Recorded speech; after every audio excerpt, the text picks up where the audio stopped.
Private, June 4th, 2002, around 2 a.m., Elizabeth woke abruptly. I had heard the words, "I have a knife at your neck. Don't make a sound. Get up and come with me." I had felt the knife line across my neck. I could feel its edge. I didn't know if this man had gone through my house already. Surely if he had gotten all the way upstairs to my bedroom, he must have killed someone. But I did know that my younger sister was in bed next to me and that she was still alive. And I didn't want to even begin to imagine what would happen to her if I didn't go with this man. So I immediately got up and I did exactly everything that he said. This man, he took me up through my backyard. We were about to cross this last street when all of a sudden he pushed me down behind a bush.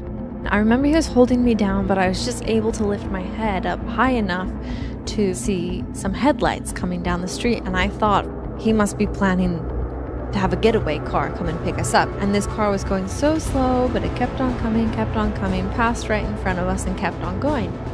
And I'll never forget reading the word police written alongside of the car.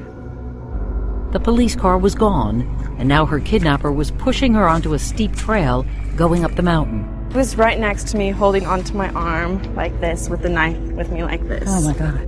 Snatched out of her bed at knife point, Elizabeth Smart was confronting an unimaginable reality. She'd been kidnapped. I remember getting farther and farther away from my home. We kept going what felt like forever. We'd gone so far, we'd crossed right over the top of the mountain and we were starting down the other side. And we came to a grove of trees and we entered the grove, and I saw how this man had leveled out a piece of ground on the mountainside. There he'd set up a tent outside of which there were tarps lying on the ground, and there were tarps up hanging in the trees. And out of this tented area walked a woman. She had on long linen robes. She had on a long headdress, and she gave me a hug. It was a hug that was strong, and it was domineering, and it was saying, "Don't you dare do anything I don't tell you to." Then the strange woman led her into a tent, ordering her to undress. And then she just left me alone, sitting on the bucket in the tent, crying. The tent door unzips, and in walks this man. And he had changed out of the dark clothes that he'd initially kidnapped me in into a robe, and he knelt down next to me and he started to speak to me. He said, "I hereby seal you to me as my wife." And I remember just screaming out, "No!" He looked at me and he said, "If you ever scream out like that again, I will kill you." Do you know why you're here? Yeah. Tell me why you're here. Yeah, because of Elizabeth. This is Richard Ritchie. He was the only suspect in the infamous Elizabeth Smart case. When was the last time you were in that f***ing house? In April, when I picked up the child. Tell me what you know about the kidnapping. I don't. Oh, you couldn't live in this valley for the last 2.5 weeks and not know something about the kidnapping. Tell me what you know about it, what you've heard on the news, what you've seen in the press. Somebody broke into Smart's house, Okay, took Elizabeth, okay. and now I'm the #1 suspect. Richard was arrested 9 days after the kidnapping. While he spent the next 2 months in jail, police still couldn't trace Elizabeth. On August 30th, Richard died after suffering from an aneurysm, taking with him all hope of finding Elizabeth alive. Elizabeth, if you're out there, we're doing everything we possibly can to help you. We love you. We want you to come home safely to us. The guy said, "Be quiet. If you scream, I'll shoot you, but if you don't, I won't harm you." Did his voice sound familiar to you? Yeah. Can you tell me where you've heard that before? No, I can't remember. 4 months after this interview, Mary Catherine, Smart's younger sister, came forward with crucial information that would change the investigation. She remembered whose voice she heard. Tragically, Richard Ritchie was actually innocent. Okay, you said you met him on the street. Do you know what street that was? in the downtown, inside in that area, you know where a lot of homeless people go. And when was the next time that you saw this man? Oh, he came up to our house. We came in the front door, and I know he saw me or we was going to our room. Was Emmanuel the man who was in your bedroom? I'm not quite sure, it might have been. You're not quite sure, but it might have been. It took another 5 months before they found Elizabeth, and when they did, they were shocked. What I saw there was a girl who was not the same Elizabeth that left. The details of her kidnapping ordeal were so awful that for 10 years, Elizabeth Smart has fought to keep them private. He said,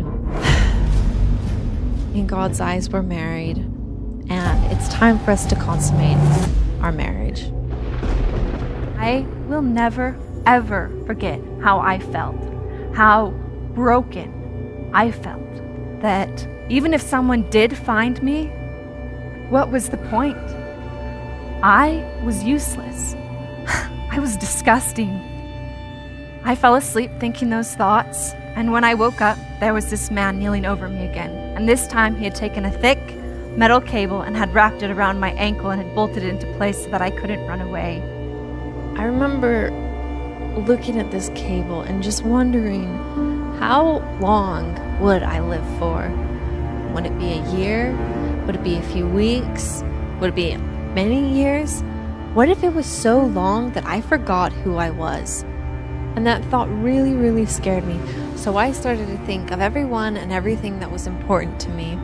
And at the very top of that list, my mom. She was the one person who, more than anything, I didn't want to forget. I didn't want to forget anything about her. The way she looked, the way she sounded, the way she smelled, the way that I felt when she'd hold me. Just so safe. And as I sat there trying to just absolutely engrave each of these memories on my brain, I had one very specific memory come to mind. My mom said, Elizabeth, you know, I love you. And I always will. Nothing can ever change that. No matter where you go or what you do, you'll always be my daughter, and I'll always want what's best for you.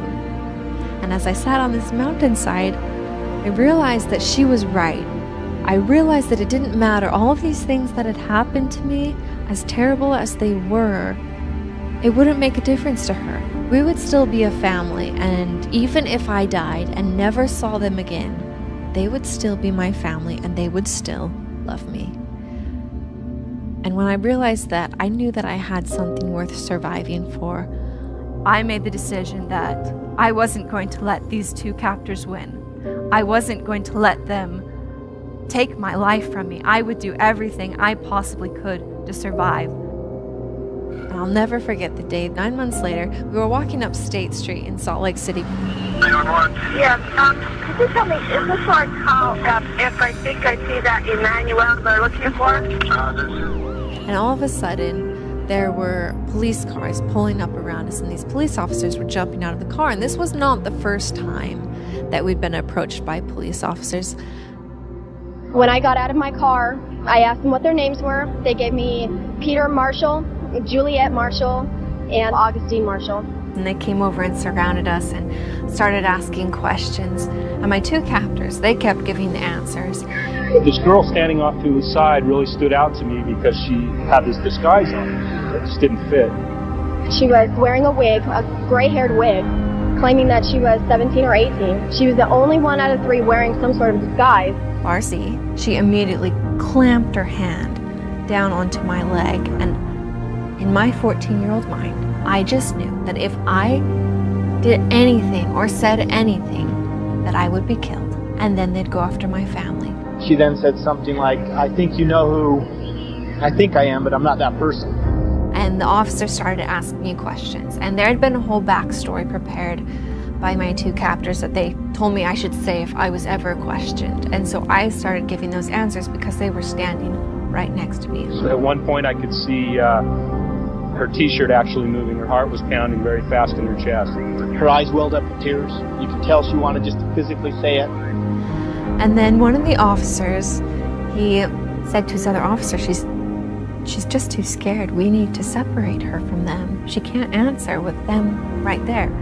And then finally, one of the officers said, well, if you're Elizabeth Smart, your family misses you so much, and they love you so much, and they have never given up hope on you the entire 9 months you're gone. Don't you want to go back home to your family? And it was just at that point that I felt like, well, no matter what the consequences are, I don't care. I want to go home. The detective said, Ed, I want you to stop everything right now and come directly down to the Sandy Police Department. I got down to the Sandy Police, and an officer said, oh, Mr. Smart, come this way. And I went down this hallway and turned to the right, and I stood there. And I looked at this girl, and I said, Elizabeth, is it you? She said, yes, Dad. And I stood there, crying and crying and crying. We're here to announce officially that we have found Elizabeth Smart. As he sat there holding me,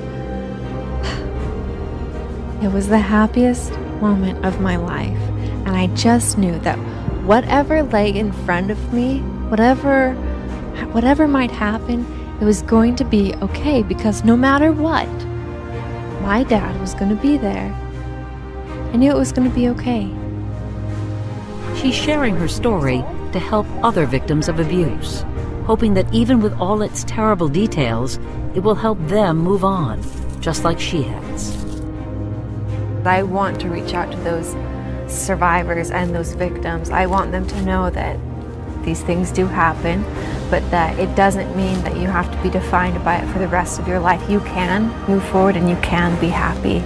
I think it's first important to note that everyone is different. For me, I had what I would consider a lot of different kinds of therapy. I'm grateful that I can make a difference. I'm grateful that I can speak out. I know that when we are faced with trials, we have a choice. We can give in and surrender, or we can fight and we can move forward. It's not what happens to us that defines who we are. It's what we decide to do. It's our choices that define who we are. Don't give up. Don't surrender. Move forward, because you never know what you'll be able to do with it. You'll never know the lives you'll be able to touch.